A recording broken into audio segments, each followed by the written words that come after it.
You may have seen a red X. The End It movement. What is going on with the End It movement?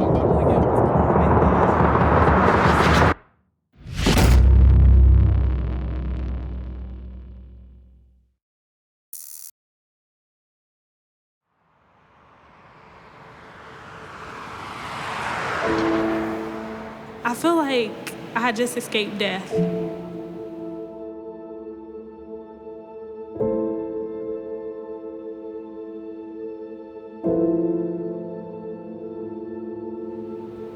I was the first one out of my family to graduate high school and go to college. My mom just wasn't in a position to pay for college. So it was a lot my freshman year. I went to my cousin because I was overwhelmed with school and work. She told me she was a stripper. I got on stage, I was so desperate for the money that I didn't need any type of drug or alcohol. Like, just the attention of it all and the money, it met my need at that time. My focus was just, I'm gonna dance and that's it.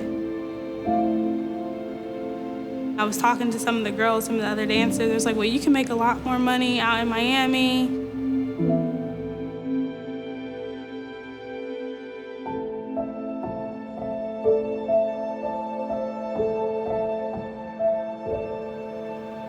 I stayed at this hotel and I didn't know this originally, but come to find out later that this particular hotel, the one floor that I was on, was known for prostitution.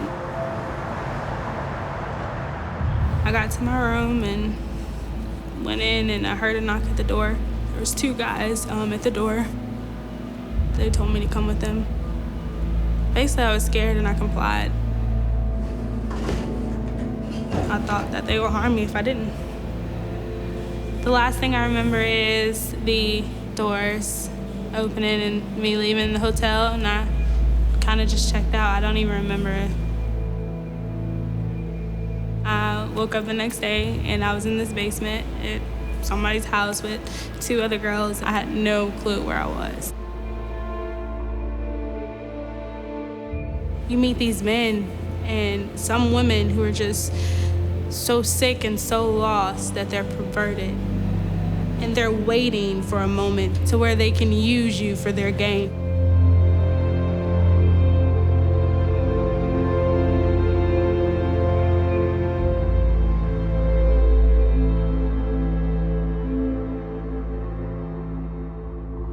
But on that fifth day, a guy that I hadn't seen before comes downstairs and he's like, you don't need to be here. He said, in 10 minutes, I'm unlocking this door and run. He said, if you stop, I can't help you. Like, you just need to run. When I ran out that door, I didn't know what city I was in. I don't know how far I was from a hotel room.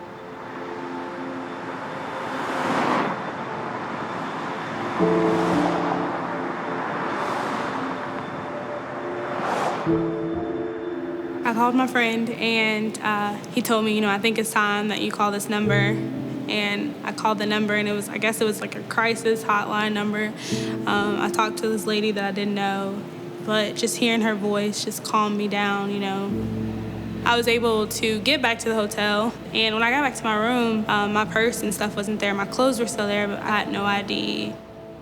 I think it was like an hour later, a lady comes and she's like, I just got off the phone with some people that I know in Alabama. They have a private plane that could come get you, being that you don't have identification. We can't put you on a plane, we can't put you on a train or bus, nothing. By some miracle, in the middle of the night, this pilot was able to leave Talladega and get into Miami.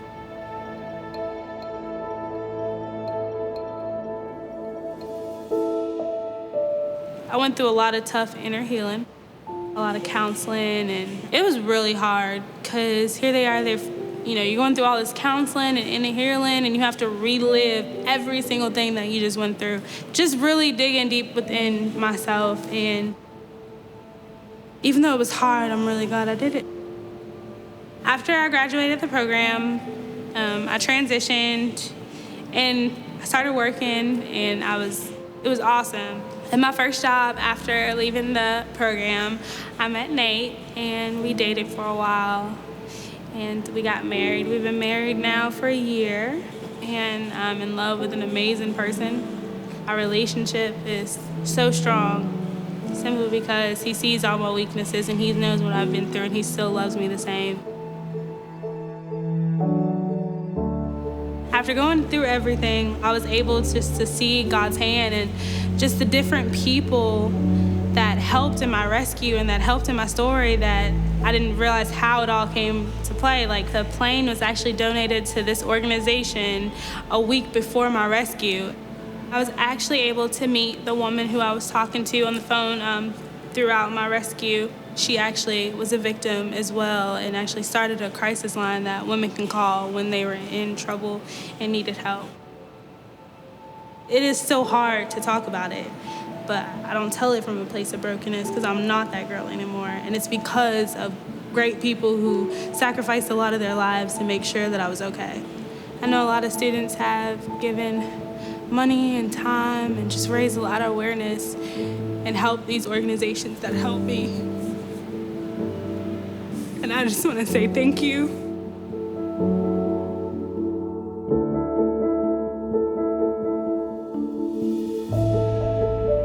Let's keep shining a light on slavery.